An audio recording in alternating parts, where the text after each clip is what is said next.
Welcome to the training video for the online Form 106 panel request system. My name is Catherine and I will be walking you through the process of submitting a represented initial panel request. You can access the online panel request system by going to the DWC Medical Unit webpage. Once you've accessed the online panel request system from the Medical Unit homepage, you will be taken to the beginning of the form. Before we start, let's look at some general features. If you look to the right, this says Step 1 of 8. This lets the user know what step of the form they are in. Similarly, the top row has page buttons. This also lets the user know what section of the form they are in. You cannot proceed to the next stage until you finish the current page. Any field that has an asterisk next to it means that it is mandatory for the user to complete. Anything that has a question mark next to it is what we call a tooltip. It gives the user instruction or information about the field that it is next to. Let's begin filling out the form. For the date of injury, you can either manually type in the date or use the calendar widget that's provided for you. For requesting party, the available choices are applicant attorney, defense attorney, or claims administrator. For name of treating physician, there's another tooltip. It lets you know that if you do not know the name of the treating physician, you may enter unknown for the first name and unknown for the last name. For specialty of treating physician, there's a drop-down list. It lists the specialties in alphabetical order. Other is at the very bottom. You can use the drop-down list, or you can type a letter of the alphabet, and it will take you to that section of the list. The same logic goes for QME specialty requested. And for opposing parties QME specialty preferred, the only difference is that at the very bottom it says unknown.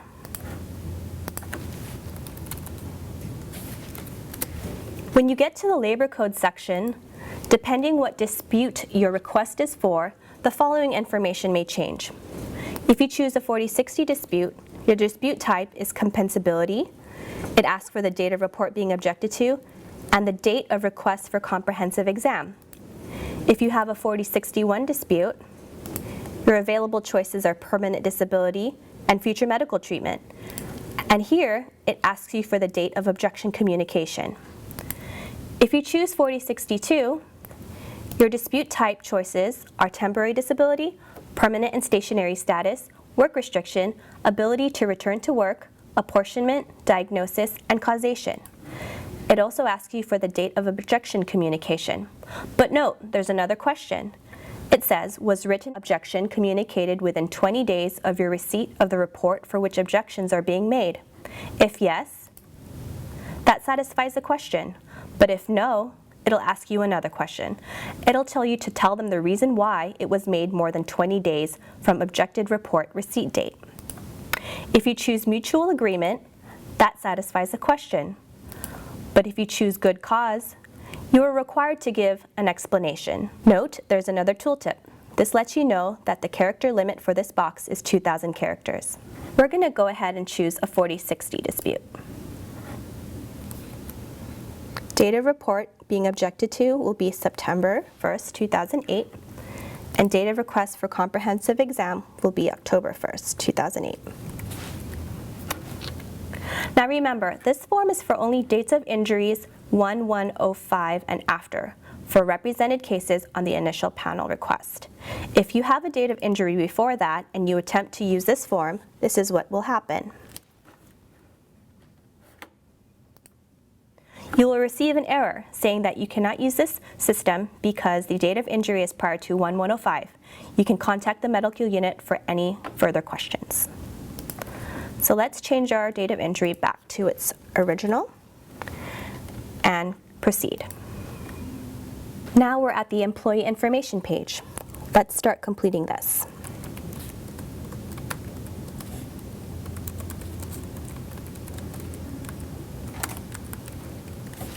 Note, when you get to city and state, these fields are disabled. All you have to do is enter a zip code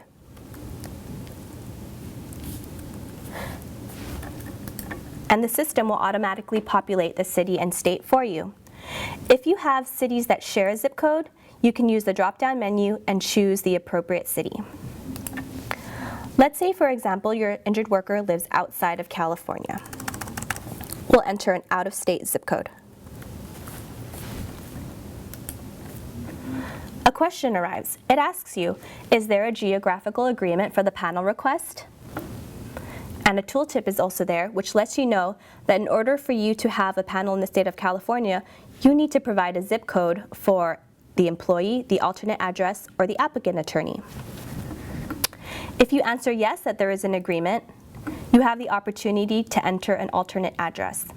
If you answer no, when you're issued a panel, it'll default to the applicant attorney's zip code. Let's change this zip code back to a zip code in California. And we'll continue. Now we are at the applicant attorney information page.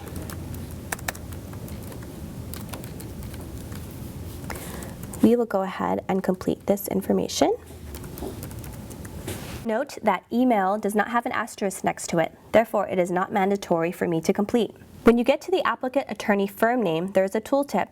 It lets you know that this firm name refers to your EAMS UAN. You must have an EAMS UAN to use this system. If not, you need to register at the DWC website.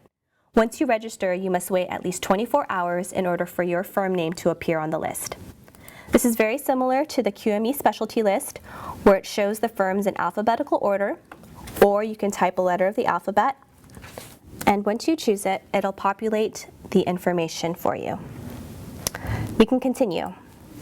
Now we are at the Employer and Claims Administrator page.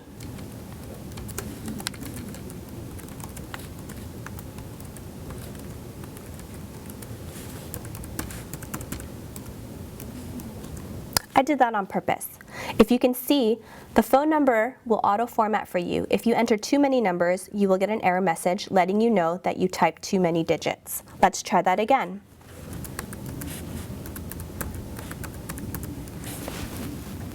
The email again is optional, so I will leave that blank. For Claims Administrator company name, again, this is your EAMS UAN. So let's choose the EAMS UAN for this insurance carrier.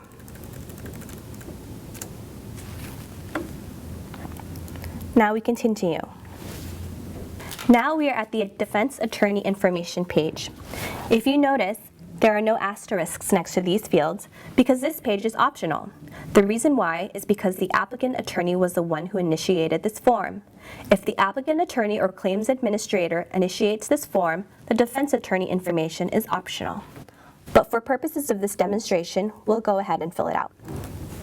When you get to the defense attorney firm name, again, remember this is your EAMS UAN. The system populates the information for you, and we can continue. Now we are at the Declaration Confirmation page.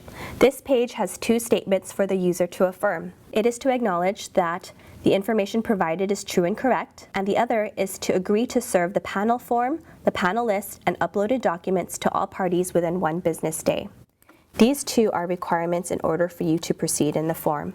If you don't, you will receive an error. This error will let you know that the certification of both the penalty of perjury and agreement to serve the QME panel on all parties is a mandatory step of the online QME request process. If you have any questions, you are to contact the medical unit. Let's go ahead and affirm both statements. Now we are at the Upload Document page. Here is where you can upload either the letter of objection or the request for compensability exam. Please note this must be in either a PDF or TIFF format, and there's also a size limit of 10 megabytes. Once you add your file, you'll see it in a blue link next to File Attached. Now we can continue. Now we are at the Review and Submit page. Here you are able to review all the inputs that you entered throughout the form. If you need to make any edits, you can go to that specific section by utilizing the blue link next to the section header. Or you can use the top row page button to get back to that portion of the form. Everything looks good. We're going to go ahead and submit. Now we have a panel. As you can see, this is very similar to the paper panels that are currently issued. This is not the last step of the process, so we're going to go ahead and continue. Now we are at the Declaration of Service page. Please note this page is provided to you as a courtesy. If there is a declaration of service that your company or firm would prefer to use, please do so. As you can see, the system has pre-populated the relevant parties for you. You also have the opportunity to add additional parties. Once this information is completed, we'll get our document package. Now we are at the QME panel document print page. This is the last step of the form. It lets you know again what your panel number is and gives you 3 attachments. The first is the issued QME panel and declaration of service. The next is the QME Form 106, which shows you all your form inputs. And the last is a copy of the supporting document that you uploaded. To review these, you can click on the icon and it will bring it up for you to either print or save to your local computer. There are also 2 links located at the bottom. One will take you back to the medical unit homepage, and the other will take you back to the beginning of the form to do another request if necessary. Now that I have shown you how to successfully submit and receive an online panel, I would like to show you a few scenarios that will result in an ineligibility notice. There are 3 reasons why your request will be rejected. The first is you submitted a duplicate request. The second is you did not observe the appropriate waiting period before submitting a request. And the third is there are not enough QMEs in the specialty requested. First, I will show you what happens when you submit a duplicate request. I will be using the same information that I used earlier, except I will have the defense attorney request this panel.